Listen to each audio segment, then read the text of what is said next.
ADHD Rewired, episode 470. This is the podcast for those of us with really good intentions and a slightly wandering attention. I'm Eric Tivers. I'm a licensed clinical social worker by training and a coach by design. I'm your host, and I have ADHD. ADHD Rewired is more than just a podcast. We are a community. We are wired for connection, and you are not alone. Go to ADHDrewired.com to learn how you can join us in our free and secret Facebook group. Get additional resources for every episode, including links to any resources we mention on today's show. You can support us on Patreon, sign up for our email newsletter. You can request podcast postcards to distribute to your clients and support groups. Learn all about our award-winning coaching and accountability groups. You can co-work with us in our Adult Study Hall virtual membership community. You can do all of these things by going to our website at ADHDrewired.com. We know that starting is the hardest part, so let's get started. Welcome back to another episode of ADHD Rewired. We are welcoming back to the podcast Brittany Smith. If you missed the episode that she was just recently on, we were talking about how to choose your task management app. Brittany is a productivity, ADHD, and technology coach, and she recently published her first course from Aggravated to Navigated, choosing a task management system with ADHD. She's got a bunch of degrees, master's in science, cognitive neuroscience labs. That sounds super smart. She's a self-professed nerd, and she likes using geeky pop culture and cognitive science to help her clients and ADHD Guild members to get more done with less stress. Hi, Brittany. Hi. So this is take two of this starting this podcast because my brain just went in like 1,000 squirrely directions when we started the first one. So yeah, here we are. And we're going to talk about automation today. Nice. Because we were going to talk about calendars, and my brain was just like, I don't know. So I'm excited about automation. Way to normalize. Yeah. Because you know, I was just like, and any other day, it's probably be a really awesome conversation. Just today wasn't having it. It's worth saying, like, we're recording this on a super awkward day for like focus too. So yeah. December 30th. It's the day after my birthday. I got out of bed at like 9:30 this morning. Celebrated last night, and here I am. Yeah. All right. Happy birthday. Thank you. So when we were last talking on the last podcast, I think it was, maybe it was even after we ended recording, you were telling me you're all into like the Apple shortcuts and automation. Yeah. And I was like, because I've been setting up some automation in my home. I have an Alexa and I have a Google Home. I'm loving it. And I'm just kind of now getting into what it can actually do. So I want to know, like, how do you use automation in your life?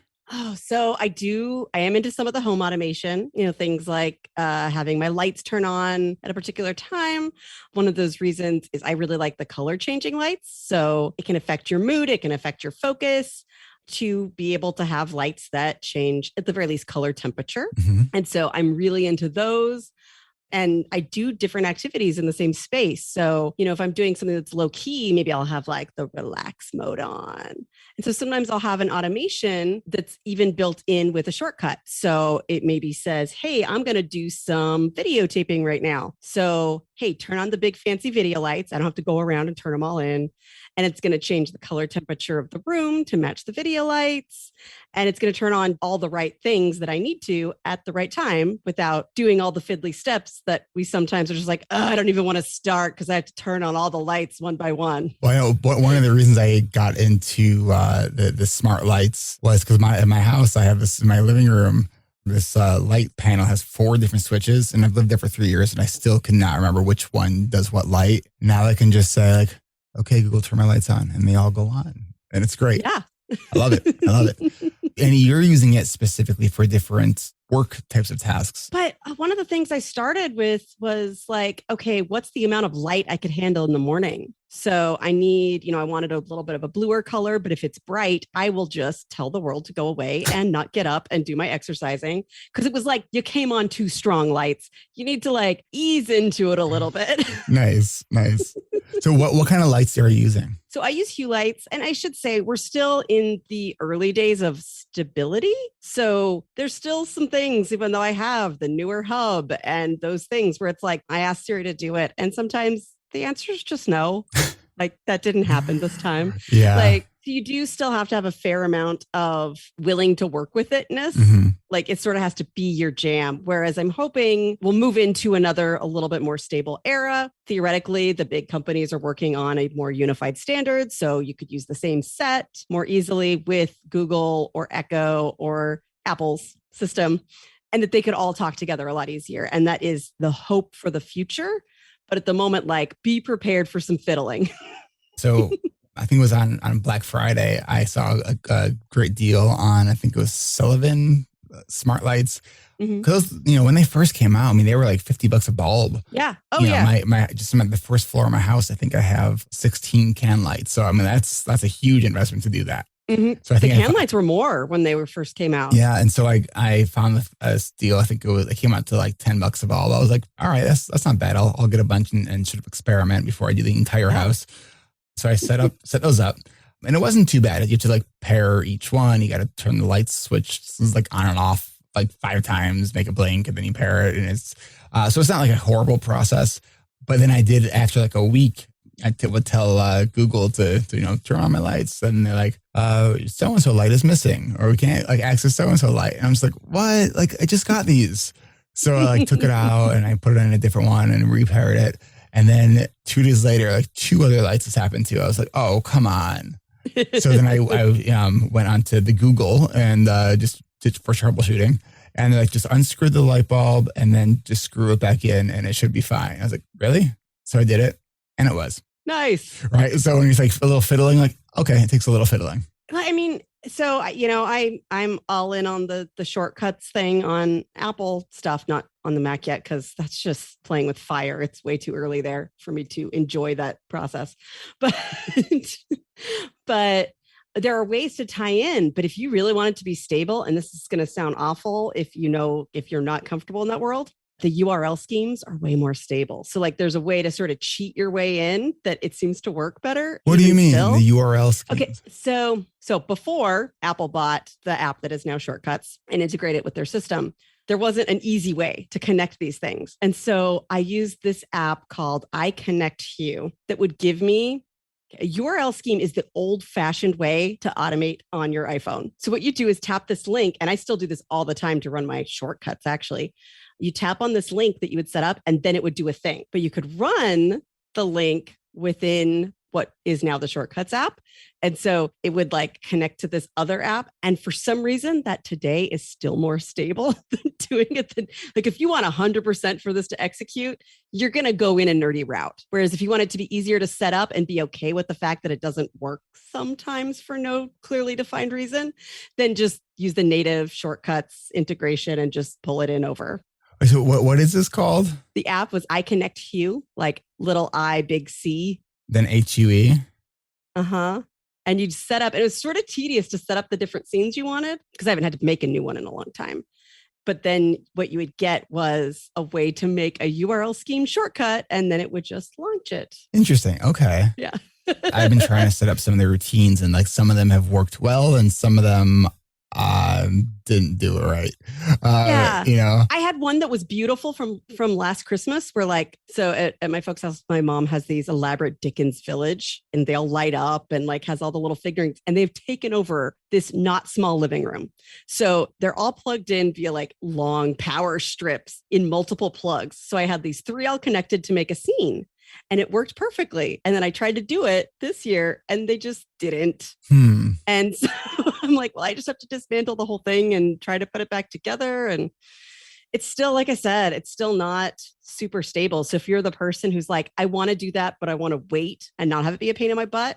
Whereas if you like being the early in and testing the things, then go for it. But one of the scenes or routines that I have set up with my downstairs lights is at 11 o'clock which is the time I should already actually be upstairs. But all my lights will turn red. And then I have it where every minute, one more light will just turn off.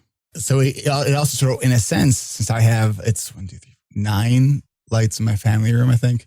So there's like a 9-minute countdown timer, right? So each minute, one more light turns off. And I actually find that helpful. The other day, I was noticing like, oh, I've been scrolling on the phone and now it's just dark in my room. Which actually served to help me actually go upstairs. In fewer rooms in the house, but I actually did have the same thing where it would like turn like, okay, now it's getting sunsetty time and we're going to start, hey, let's get ready for things. So to give you a little bit of time awareness. So I'm curious for you, like what other types of ways are you using some of the, maybe specifically with the lighting piece, like how are you using that? So I live in the Pacific Northwest, where gloomy is a light word to describe what it looks like for like 9 months out of the year. Oh, man.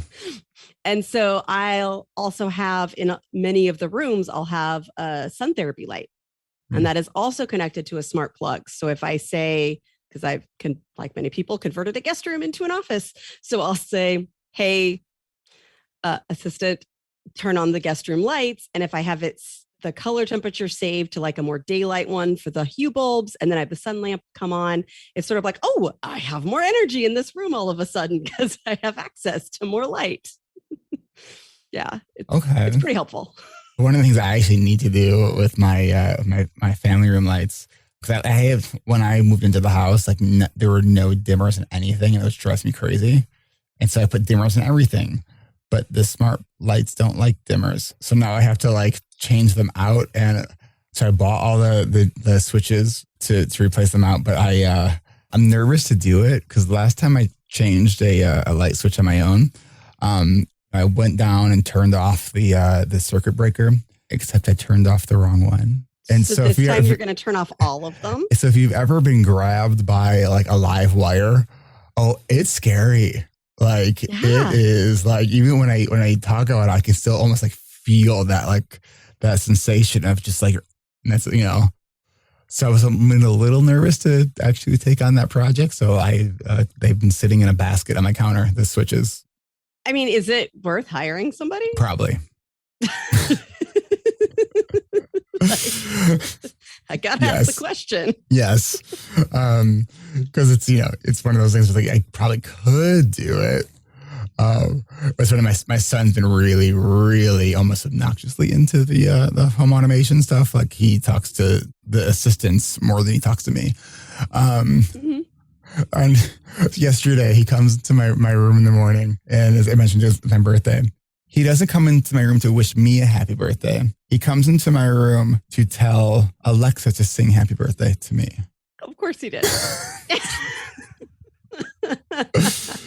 And his favorite, it used to be where I would like read him stories at night, and now he just wants to hang out in my room and like talk to Alexa. Okay.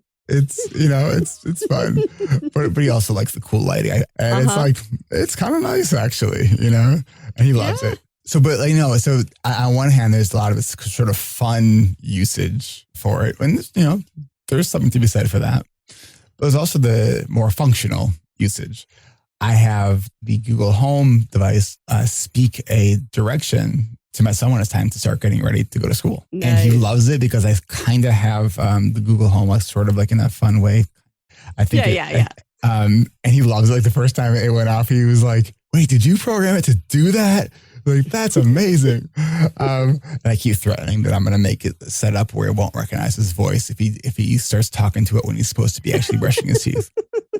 But there's all these other ways that I've been thinking about automation. Like, so I pull up to my house in the evening, and in the wintertime, I could see which lights I forgot to turn off when I left the house. So one of the things I'm trying to set up, and I haven't been successful at doing it yet, but I thought I set it up right, was like when I'm out of the house to turn off any lights if they're still on. Yeah. But I haven't quite done it correctly yet. So one of the weird things is there's a lot of different ways you can set it up. Like if you're using HomeKit on an Apple device, like that's there. But sometimes if you're trying to set up in more than one place, they get their metaphorical wires crossed, their coding wires crossed. And so sometimes it doesn't work that way. I actually didn't realize I didn't have it set correctly until I started realizing, why are the lights off all the time? And then I realized it's because somebody physically turned them off because it did not actually go. And it was really just because I'd switched devices and I had never reset it up again. And so then I swapped it to be on my current phone in HomeKit specifically. And I think it's been pretty successful since then. But yeah, being careful about which app you're telling it to do what thing. Is it in the Echo Skills or is it in the Google system? Or so would you say it would if someone has been thinking about getting into this and they haven't purchased anything yet, to stick with one platform? Yes. Okay. That's what I'm sort of wondering as I have these two ones.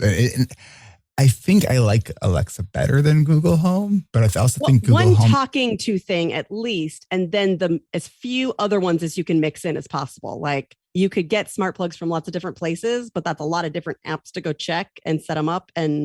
But you can have them all set up and recognized in the... You can, but if you're starting from scratch, I would go with one that you don't mind expanding into, because having them all, like it's one less thing to have to worry about that might work slightly differently than this other one. And then I was also wondering, is there value to get so the light switches? Because you can also get the Wi-Fi enabled smart switches. Yeah. I was thinking, would that have been a better way to go versus... It depends. It depends on your situation. Like if you're talking about a whole house, you're sharing it with other people and those other people are not at your level. Cause I assume that whoever's going to set it up is the nerdiest person in the household. And so, and they aren't at that level and you're sharing lights everywhere. Like I don't actually have smart lights in every single room of this house. So it just changes based on the room. So because it's a more narrowed room, I don't have any of the switches. But if I were starting from scratch and I was like, yeah, they're going to be everywhere, you'd want to have switches for those shared rooms, because asking somebody else to change in the case of some people, 70 years of training of how lights work, like asking them to suddenly just always say it to your watch. Like that's not fair. Because right now I have the hues and no switches. And so all it does is disconnect power from the light bulbs. So they're just off now. Okay. Yeah, because I noticed that some of the switches we have set up with a smart bulb that I think either my son will turn them off sometimes, just out of habit. And so it's like, why isn't this thing working? Oh, someone turned it off. Okay. So if you were to have a smart switch that was sort of bypass the whole idea of needing to worry about it getting turned off, it's just part of the system. Yeah. I don't know which one because I don't have any personally, but there are some people who are liking different brands now. And of course, I can't remember one of the brands right now because I didn't think about it ahead of time. Because there's a newer one that a lot of folks are sort of glomming onto. What I can't tell is if they had more colors. Okay. One of the things I wanted about the hues was the wide range of colors. Like I wanted to simulate a sunset at night. Like what I really wanted to do was program my brain, hey, let's get ready for sleep now. And so to just sort of orangeify and simulate a sunset as it was getting later. And so that was one of my goals, simulate a sunrise so that it's slowly getting lighter and things like that. So those were my goals when I was first setting it up. But now I'm so in on Hue that I'd really want to be ready to start over to investigate. But I know Hue has switches. I think they're expensive for what they are. And they're are they considered the industry leader in this space? They're one of the older leaders. There are some up and coming ones that I can't remember the names of that I've been hearing good reports from. So I just got a bunch of bulbs that I put in lamps from Feet, F-E-I-T. Don't recognize that name. But yeah, so many people are getting into it now that you can mix and match if you want to. It's just in general with ADHD, we're so good at overcomplicating things that if we can find a place to keep it simple, it's nice to do to ourselves. Well, because I was also thinking too, all right, so let's say I spend, hundreds of dollars to set up the house this way. Yeah. And then what if is the expectation that I'm leaving those bulbs there or that personally, I'd take them out. Right. Because it's am I going to really want to reset that all up? Maybe somebody moving in doesn't care, but Okay. So let's take a quick break. And when we come back, I want to explore some other than light bulbs. How else can we automate our life? So we will be right back. Support for ADHD Rewired comes from our award-winning online coaching and accountability groups that we do 4 times a year. Every season, our coaching members work together and learn how to ask better questions, plan their days, weeks, and months, and discover that you are not alone. Whether you've been listening to this podcast for a while or you're joining us for the first time and this sounds like the group you need in your life, then I have good news for you. While we are filling up, registration for our 28th season of coaching and accountability groups is still open. Once again, we are offering 4 sections. Section 1 at 6 a.m. Pacific, 9 Eastern with Coach Moira Mabin of the ADHD Friendly Lifestyle Podcast. As of this recording, has just a few spots left. Section 2 with Coach Kat Hoyer is at 9 a.m. Pacific, 12 p.m. Eastern, and has 9 spots left as of this recording. I'm leading Section 3 with only 3 spots left, and that's at 10 a.m. Pacific, 1 p.m. Eastern. And for our 4th section, if you live in or around the Australian Eastern Daylight Time Zone, this season, for the first time ever, we're excited to be offering a group led by Coach Kat Hoyer that will meet Mondays, Wednesdays, and Fridays in the Australian Eastern Time Zone. And since we've heard from so many of you in the US and Canada asking if you could please join this section, we've decided we will open it up to a limited number of spots for you too. If you are in the US or Canada, since Australia is in the future, this group for you would be on Sundays, Tuesdays, and Thursdays at 4 p.m. Pacific, 7 p.m. Eastern. So all in all, we're almost 50% filled with only a few spots left in Moira's section and in my section. You want to join us this spring or fall if you're down under? We have 2 more events coming up where you can register. The first one is on Wednesday, March 16th at 4 p.m. Pacific, 7 p.m. Eastern. And if you are in Australia or in that region, that's Thursday, March 17th at 10 a.m. Australian Eastern Daylight Time. And our next and likely last one after that will be the day after, which is Thursday, March 17th at 9 a.m. Pacific, 12 p.m. Eastern. We know going between time zones and listing all of those times and across the world, it hurt our brain too a bit trying to actually write these ads and figure this all out. So go to the website so you can look at all this information more closely. Registration is by invitation only. So go to coachingrewired.com to get your name added to our interest list. Then keep a close eye on your email. First, we're going to ask you to confirm your email. And once you do, you'll receive instructions on everything you'll need to know before you receive your invitation. All your pre-registration submissions are due 48 hours prior to the start of each event.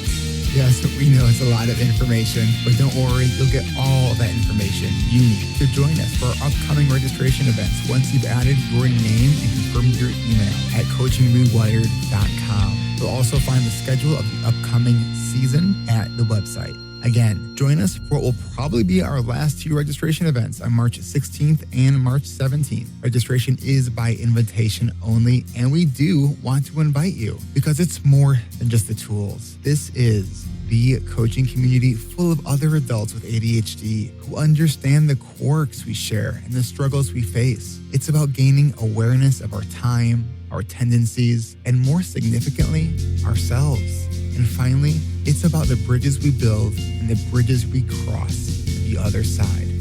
Together, take your next step to live your wholehearted life by going to coachingrewired.com. That's coachingrewired.com. We can't wait to meet you. Support for this podcast comes from Adult Study Hall by ADHD Rewired at adultstudyhall.com for adults with ADHD just like you and me. From our weekly guided and facilitated sessions to our 24/7 drop-in room, there are plenty of ways you can optimize your productivity to get more done using real-time accountability. It's only $19.99 a month, and it's free for the first week to try, and you can cancel your membership anytime. If you're looking for our facilitated sessions to boost your productivity, join our growing number of ASH Plus sessions, which are our themed and guided sessions. We have sessions for decluttering and job searches and for tackling those dreaded tasks and for working out and in preparation of tax season, we just added an Ash Plus session called Money Matters, which is on Mondays at 7 a.m. Pacific, 10 a.m. Eastern. And also new to Adult Study Hall, every Saturday, we're going to be offering a 3-hour session called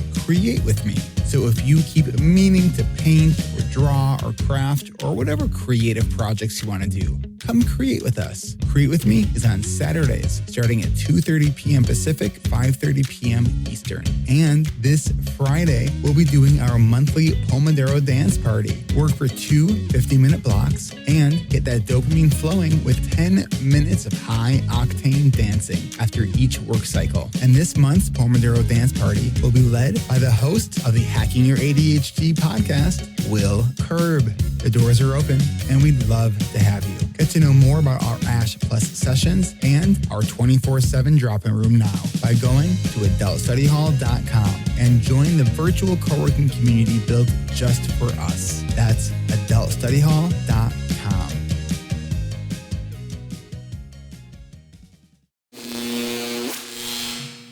All right, we are back.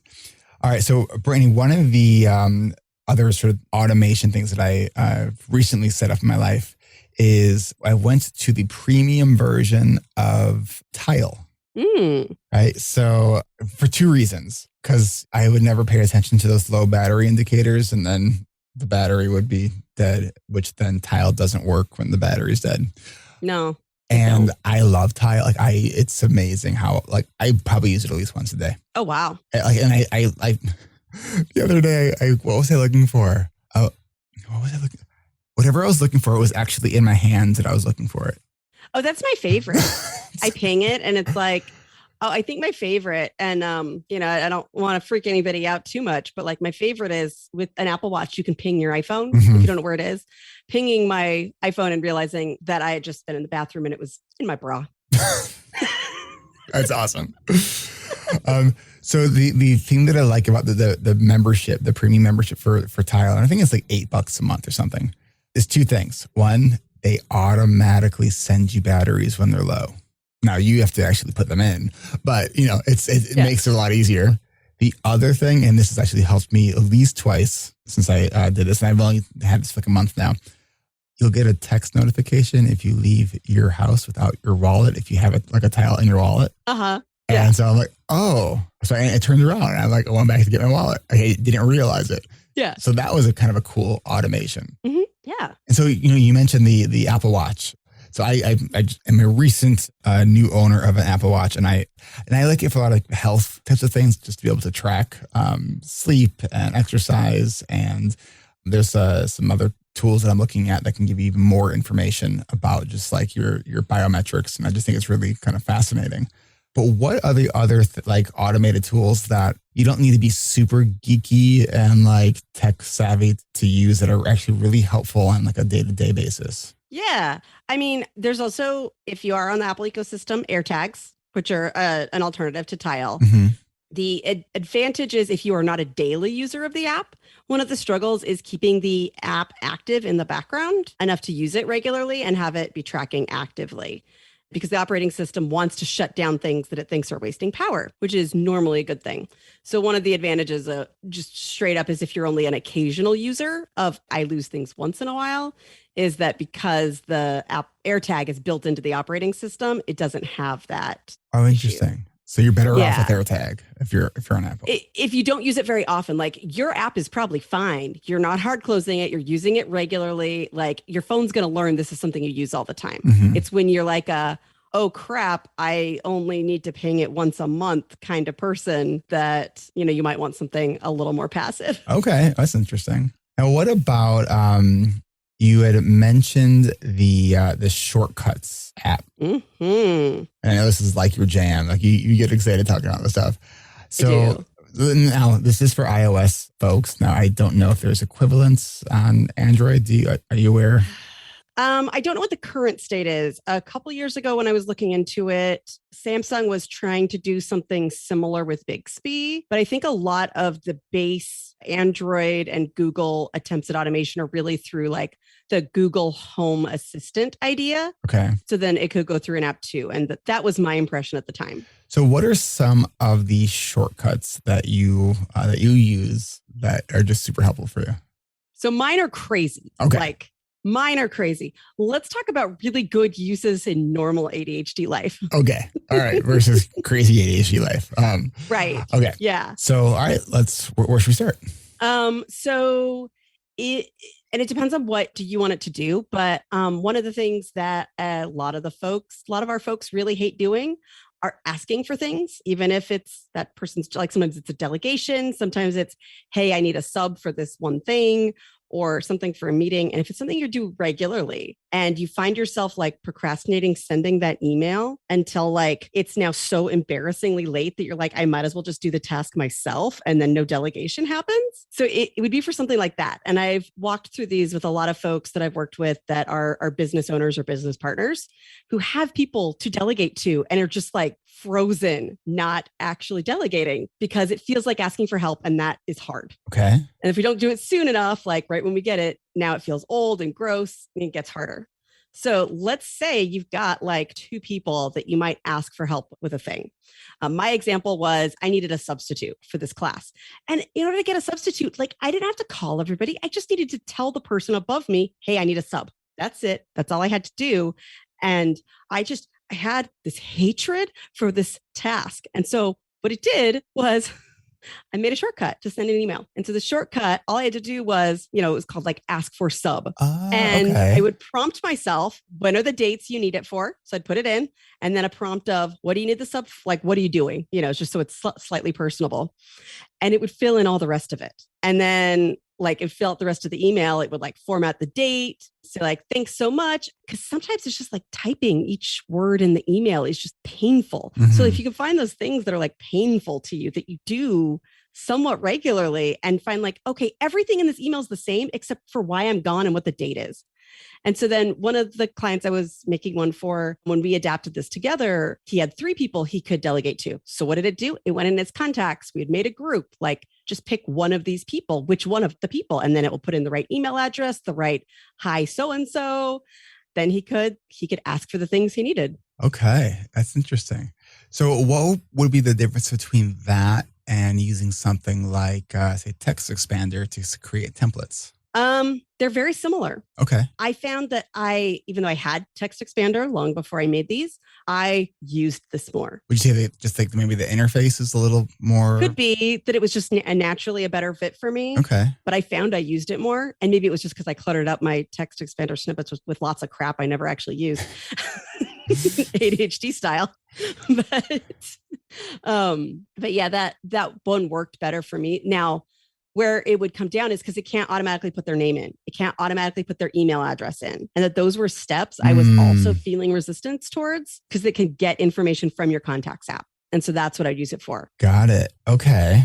But I use a variation of that in my client onboarding, in my consultations, follow-up emails. Like it's a thing I use all the time for these administrative tasks that I would otherwise put off way too long. All right. So let me ask you this. So one of the things that, as far as like getting the cue at the right time, right? So that point in performance. So location-based reminders can be great, except they're often a little bit like the geofence is a little bit too big. And you need to tap a button. If it's one you wanted to do completely in the background, it won't do that. You still have to take an action to make it go. Oh, a shortcut. In shortcuts, yeah. So the trigger is manual, but then everything after that is right. So just because they don't want people driving around and pinging the wrong person or security, whatever. Yeah. So I mean, I could have one that's like, hey, when I arrive at this location, this one is real.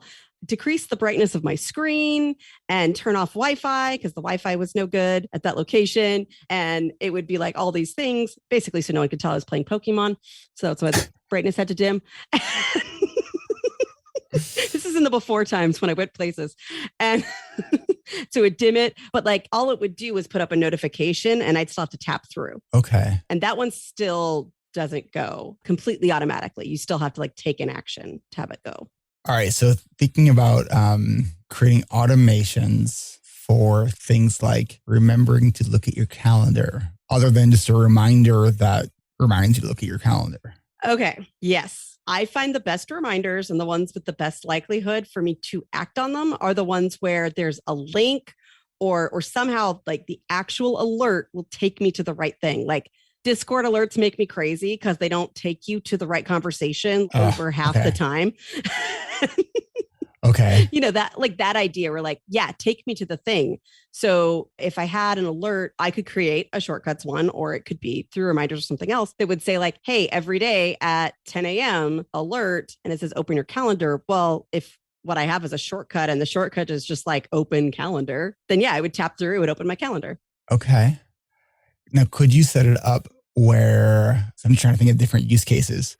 After an event on my calendar, get a notification to check my calendar. That's a good one.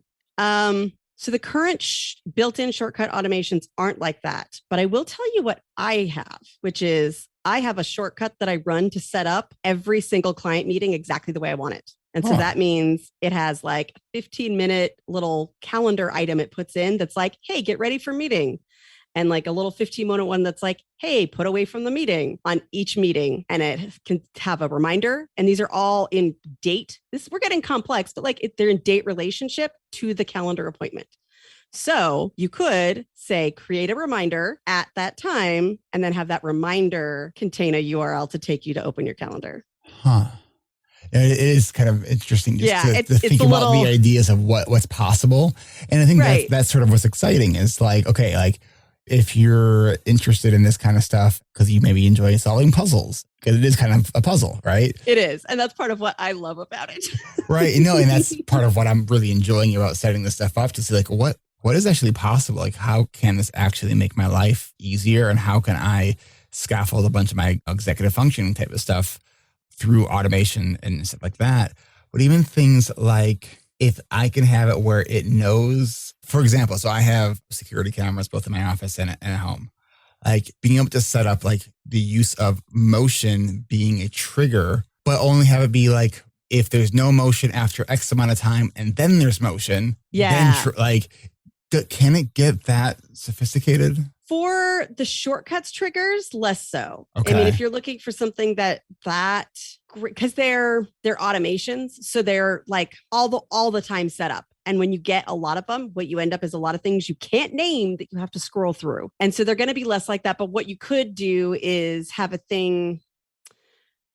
I might actually do something that might involve, if I were going with something like that, you can use if this, then that, or Zapier at a certain point. And those are going to be a lot of internet triggers. So when somebody books a new appointment with me, it creates an OmniFocus task that goes into my OmniFocus inbox. That contains a link for a shortcut that I will run that will, it contains like the content of the first name so that I can then run the shortcut and it will run it and set it all up. Okay. So for people who don't know what if this, then that is, or Zapier, I would love to talk a bit about that. Mm-hmm. Let's take a quick break. When we come back, we'll talk about how to use the Internet of Things to automate other areas of our life. So we will be right back. Are the stories you hear in this show the ADHD stories you can relate to? If the answer is yes, and you find value in this podcast, one way you can support us is by joining our Patreon community over at ADHDrewired.com/Patreon. I want to welcome Danielle C. for joining the Patreon community this week. Thank you so much for your support. Support can start at any amount, and perks for our patrons start at just $5 a month. At $5 a month, you can get ad-free episodes of the show. Then, at $25 a month, you can join me once a month for our patron-only monthly coaching call. If you're listening to this episode on the day it came out, that means our next monthly coaching call is today, February 22nd at 3 p.m. Central. That's today, 1 p.m. Pacific, 4 p.m. Eastern. Eastern. If you missed today's session and you are a patron at the $25 a month level, you can join us for our next monthly coaching call on Tuesday, March 22nd. Mark your calendars so you don't forget. And also, patrons at the $10 a month level can get recordings of those monthly coaching calls as well on a private podcast feed, just like our members who join at $5 a month can get ad-free episodes in a private podcast feed. If you're looking for extra perks from the show or simply want to support this podcast because you find value in the show, I want to invite you to join our Patreon community at ADHDrewired.com/Patreon. Perks start at just $5 a month and support can start at any amount. Thank you again to all of our patrons, old and new, for all of your support. Consider becoming a patron today. Show your support by going to ADHDrewired.com/Patreon. That's ADHDrewired.com/Patreon. I'm so grateful for your support. Thank you. Are you looking for more great ADHD podcasts? Then check out all of the podcasts we have here on the ADHD Rewired Podcast Network, including ADHD Essentials with Brendan Mahan, Hacking Your ADHD with Will Curb, ADHD Diversified with MJ Siemens, and the ADHD Friendly Lifestyle with ADHD Rewired Coach Moira Maven. You can find all of the shows on the ADHD Rewired Podcast Network by going to ADHDrewired.com/podcast network. Then every second Tuesday of the month, you can join the ADHD Rewired podcast family and more of the ADHD Rewired team, including Coach Kat Hoyer, for our monthly live Q&A. If you want to register to join us on Zoom and ask your ADHD-related questions, head on over to ADHDrewired.com/events. There, you'll be able to register for our next live Q&A, which is on Tuesday, March 8th at 10:30 a.m. Pacific, 1:30 p.m. Eastern, and even get reminders for all of our upcoming Q&As after that. If you find value in the show, don't forget to subscribe and share it with your friends and family and anyone who you think would benefit from listening. And please consider leaving a rating and review on Apple Podcasts or any other podcast player that accepts reviews. That really does help this podcast show up for other people who may be helped by listening. Thank you for listening to this show and all of our shows. And discover more from ADHD Rewired by going to ADHDrewired.com. And thanks.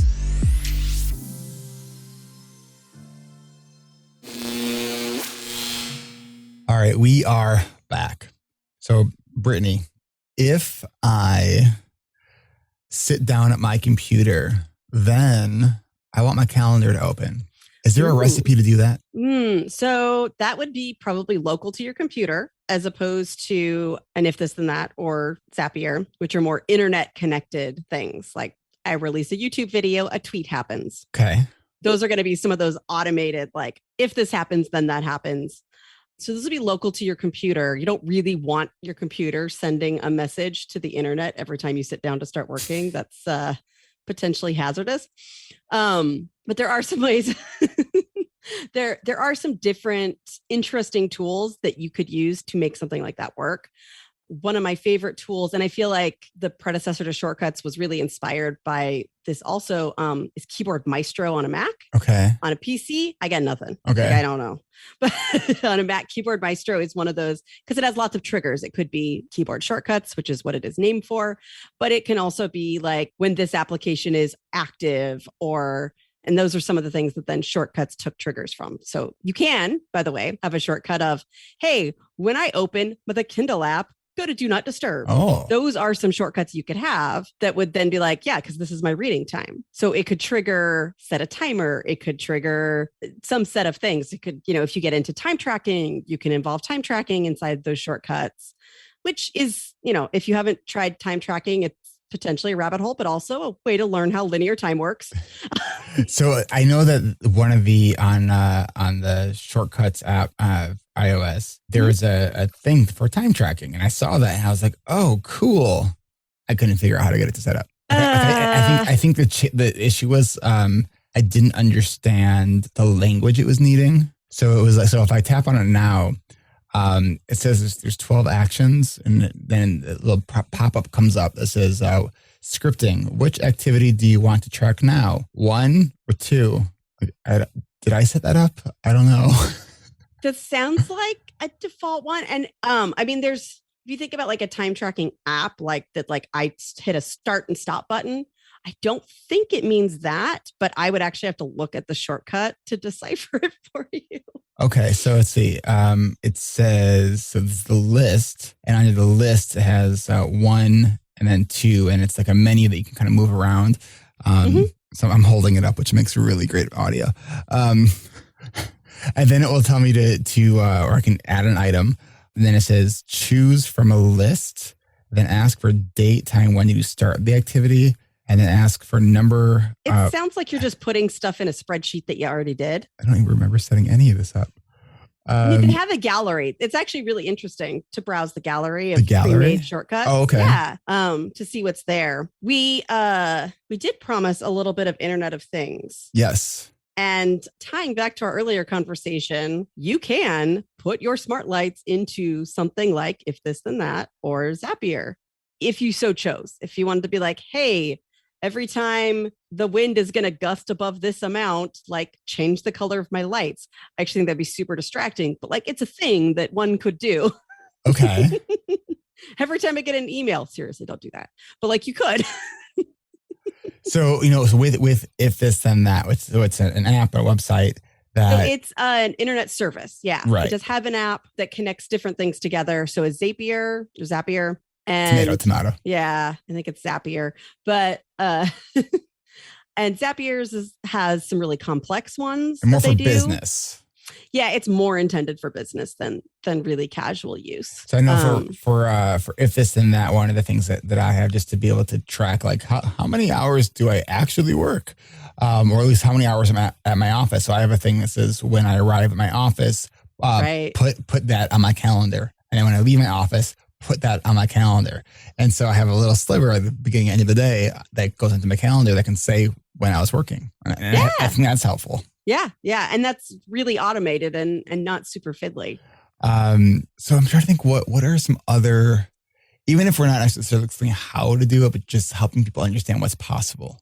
Yeah. I mean, it's really like if there's a piece of information that you can connect to it, which is why looking like if you're interested in these, like take a look at what services they connect to. I mean, Zapier was sort of a no-brainer for me because it connects to my booking system. And so there you go. Yeah. I could make those parts work for me and how I run things. But yeah, take a look, like Wemos are connected, or like some of your lights can be connected. And I used to run a lot more through If This and That than I do now because, well, frankly, the ability to manipulate your home automation devices locally got a lot better than it used to be. Okay. So like it used to be that I had to go through If This and That to get everything to turn off when I left the house. And that is no longer the case. So I don't have to go that route. What about some of the more traditional automate, like bill pay or like notifications if your bank account hits a certain amount, or if like I have on my bank that any charge over $500 will send me a text. Yeah. So that's stuff like that. And so like there are things that you can do that are not that hard to actually set up. Yeah. Trying to think what else. Impressive. Bank is a good one. You and I both use a booking system, and that, even if it's just with a colleague, like I have one for Let's Have Coffee because I don't want to do no time zone math and risk screwing something up. So how can you use that for time zone stuff? So the booking system, a lot of booking systems will make you choose what your time zone is when you schedule. And so then it just happens. I'm just like curious about so many things. And it's actually a challenging sort of topic to do over a podcast because it's like, I want to like explore it and look at it. Right.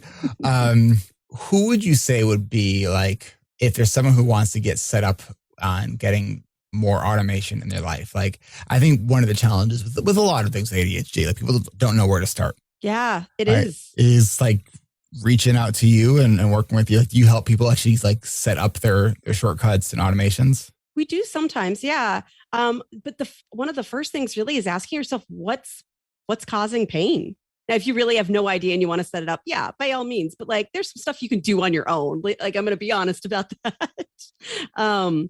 Like, where is the point of pain? Like, what's your version of, oh my gosh, I keep not asking for a sub until it's way too late. And then I wonder if I should cancel my other plans and not leave town because I'm so embarrassed. And like, where's your pain point? And another one of mine was like remembering to tweet when I posted a video. Well, guess what? Internet of Things can do that for me. Okay.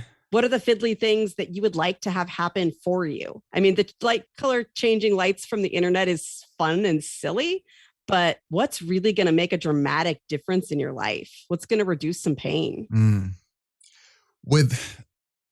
there's certain things that I wonder, like, theoretically seem possible, but I don't know if they actually are possible. Things like, so right now I'm trying to get back to having a surplus of recorded episodes.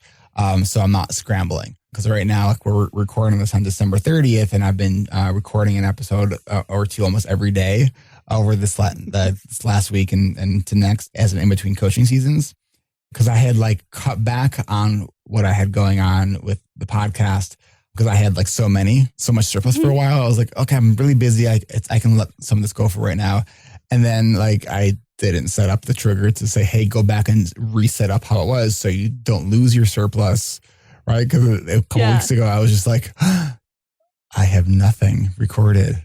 I have nothing scheduled. Oh, shit. And so I'm wondering, would there be a way to have like some kind of notification that can sort of know how many of a certain type of event are on my calendar? And if it's lower than a certain amount, that it would send me like some kind of message? Or is that? So there might be something fancier than what I'm thinking about, because this isn't going to tell you how many you've got banked. It's just going to tell you how many you had scheduled. If I were to do it in shortcuts, what it really would be, you'd be running it and it would be like, hey, or I mean, you could set it up to run automatically. So yeah, you could, if we were to set this up in shortcuts, it would be like, hey, find calendar events that contain this criteria. It could say podcast in it, or whatever your booking system puts in automatically. Like I use Acuity, and I actually have one of the criteria be in the notes field from Acuity is in parentheses is one of the things. Okay. That's how I know it's from Acuity. So it says, look for calendar events that fit this criteria within this date range. And you could have it just do nothing if the case is nothing. Like this could be an automation that runs once a week if you wanted to, and you could have it email me if the number is below this amount. So that it's stuff like that, the stuff that's like the knowable surprises that we don't need to be surprised about, Yeah. It's like the information's there. You're just like looking ahead for it. Okay. Man. You want to know a popular one? Sure. So like, let's assume you're working a job currently where you work at an office. Text, you have to actually hit send on it because texting is weird. But text me text my spouse that I'm leaving the office every time you leave the office. And so that's one that you could have, so that if you forget to tell them, hey, I'm on my way home, they know anyway. Yeah, I did see that as one of the like routine things that was on like all of the systems. Like, text someone when you leave or arrive, or your ETA. Yeah, which could be helpful. Or text so-and-so, I'm running late. Yeah. That would probably be a really helpful one for us to have. Trying to think what else. Yeah. So, and you think that we're still kind of at the beginning of the home automation, especially, but Shortcuts has got some growing pains still because it just moved to Mac and changed the entire basis of the code it's written in. And so it's having some growing pains from that. We'll see how that goes. Like I'm keeping my iPad on iOS 15 or 14, just because I'm such a huge Shortcuts user and I need to have access to a stable version. Like if this isn't running on my phone, I need to know I can run it on my iPad. Okay. So, but people who are not, I'm in a weird category of really, really heavy Shortcuts users whose job is not talking about shortcuts on the internet. So for the people whose job is talking about shortcuts on the internet, they're just going to deal with the problems. Whereas I have an actual real business to run. And so I need ones that will work and to experiment with the new features at the same time. Okay. So it sounds like the ideal person who would benefit from these are people who are self-employed. For some of the ones I use, for sure. An interesting thing that just sort of came with iOS 15 is different focus modes that you can specify. Oh my gosh, I love it. I love it. They sync across your devices if they're all on. Obviously, my iPad gets left out because it's on iOS 14. But it does mean that we can just sort of decrease our notifications, or that you can have specific ones. Like I can have a do not disturb where my calendar alerts and my reminders still get through, but no text messages do. Because that's the one I really need to know, right? So I learned this the hard way recently, where I set up a recording mode as a do not disturb. And apparently I didn't know the nuances of it, because then my computer was sending like text message notifications audibly while I was recording a podcast. And I was like, oh, hell no. Like what? So I had to like go back in and turn like I didn't realize that the other stuff was on. So, I think with all these things, it's going to require tweaking and trial and error, and it's not going to always work. But it's like, I think the more we use it and understand sort of the language that it's asking for, it's going to then, I think, become more sort of intuitive on the types of things we need to be thinking about when we're setting up automations. Yeah. What is allowed to interrupt me? What is allowed to where's the cognitive sweet spot? Because some of the folks that I work with who are, my level of nerdery, like with ADHD, middle ground is tough. Like we're really sort of in or out. And one of the things that's really important to learn is like, when is the automation good enough? Like, okay, I'm going to spend 3 extra hours to save myself one tap. Like maybe not, maybe don't do that. And like, this spot is good enough for me. We don't want it to become like a Rube Goldberg machine, or it's like, right. Like, what are the parts you're automating that are really useful? And then like, when is it like, you spent so long asking yourself if you could, you didn't stop to ask yourself if you should. Oh, that's good. That's good. What about, I saw one where you can get text message notification when your washing machine is done. So you don't have to like re-wash those loads because you forgot about it. Do you use anything like that? I you know what I do? I raise my wrist up and I tell my assistant to set a timer for when the washing machine's going to be done. Okay. And I built it into a habit. That's so old school. It's reliable, and I don't worry about them selling my phone number to somebody else. Okay. Interesting. All right. I mean, there are some privacy concerns to worry about at a certain point too. And also it sounds like just in so many ways it could go wrong. Like, do I need my washing machine to be reliant on being connected to the internet? Or is because although it's hard for us to build habits, when we build them, they're pretty good. Yeah. And for good or for evil, right?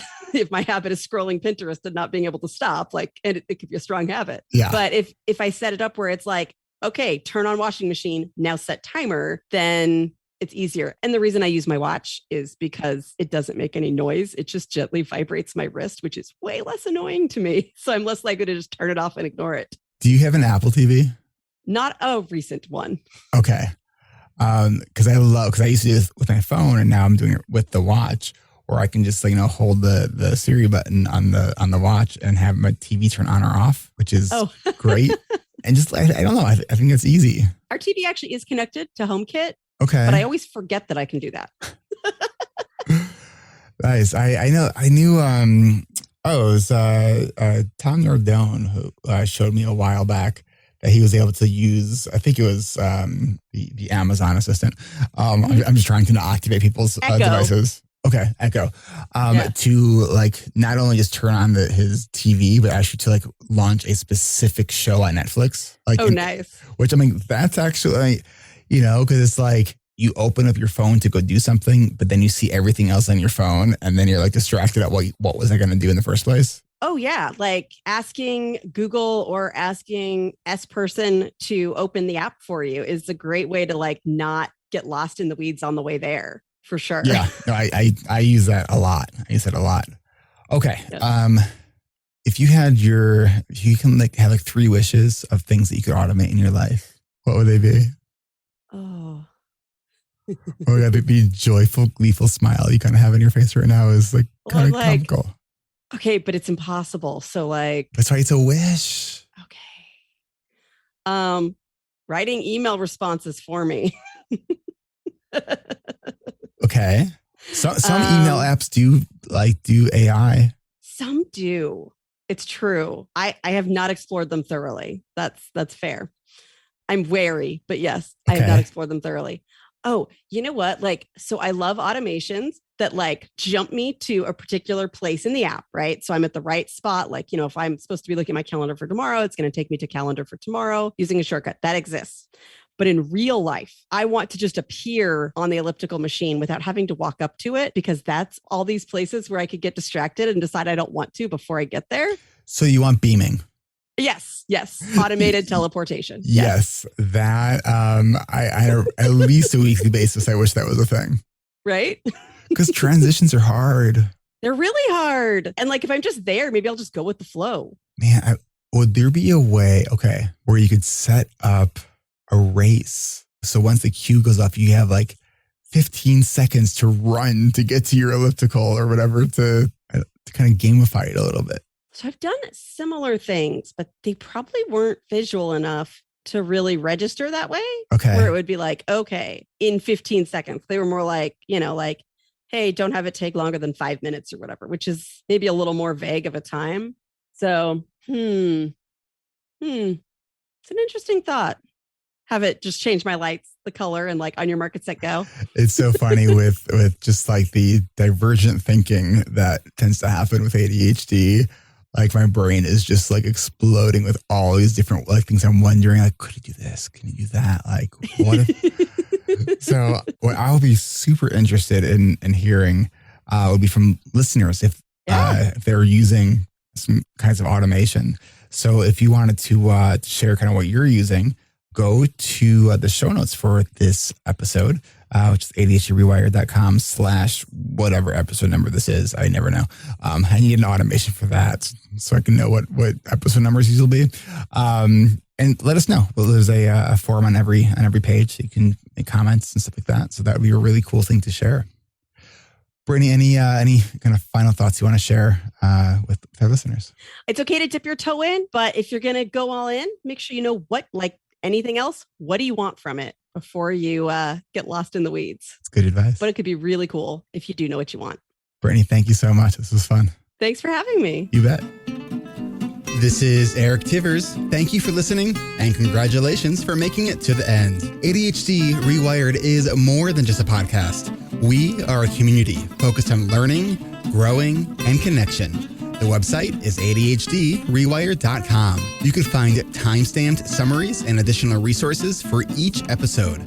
Apply to join our free and secret Facebook community.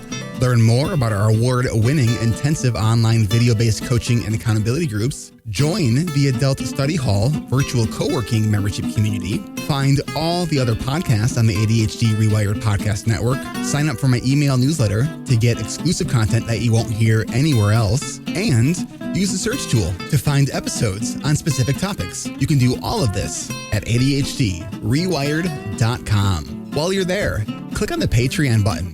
If you are a regular listener, consider making a monthly contribution by becoming a patron. If you are able to financially support my work, it would mean a lot.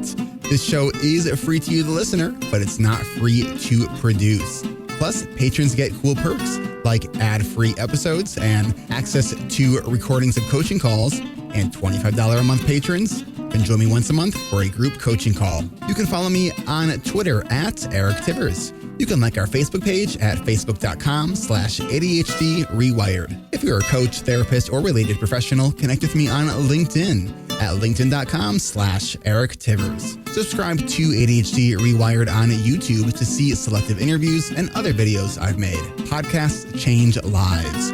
You can make a difference in someone's life by spreading the word about this podcast. Mention it in your online communities on Facebook, Twitter, Reddit, or wherever you hang out online. And be sure to share it with your friends, family, your therapists, your coaches, doctors, siblings, parents. And if you, your coach, therapist, doctor, or ADHD support group leader would like a pack of podcast postcards to hand out, you can request those at the website, ADHDrewired.com. If you are a member of CHAD, ADA, or any other ADHD support group, please be sure to tell them about this show and all of the shows on the ADHD Rewired Podcast Network. You can even show them how to download it on their phone. And And if you really loved this particular episode, please hit share on your podcast player.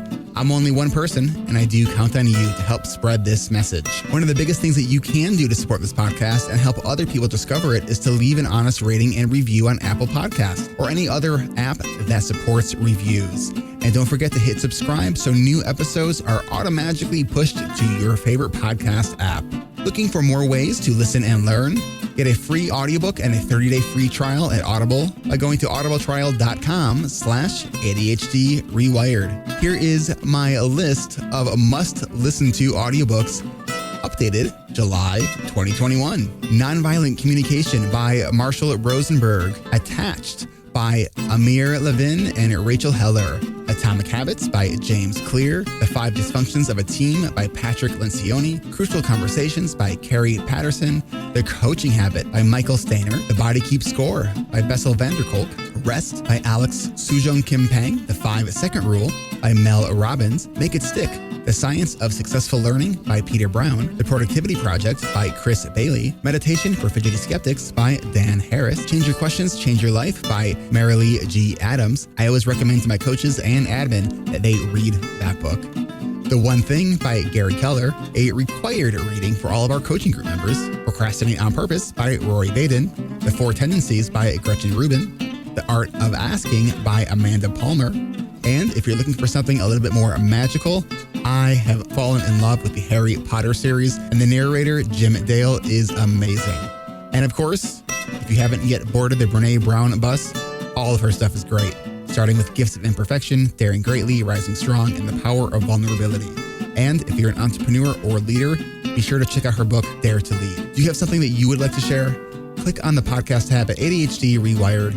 Click the button to be a guest at the top of the page and schedule a 15-minute interview.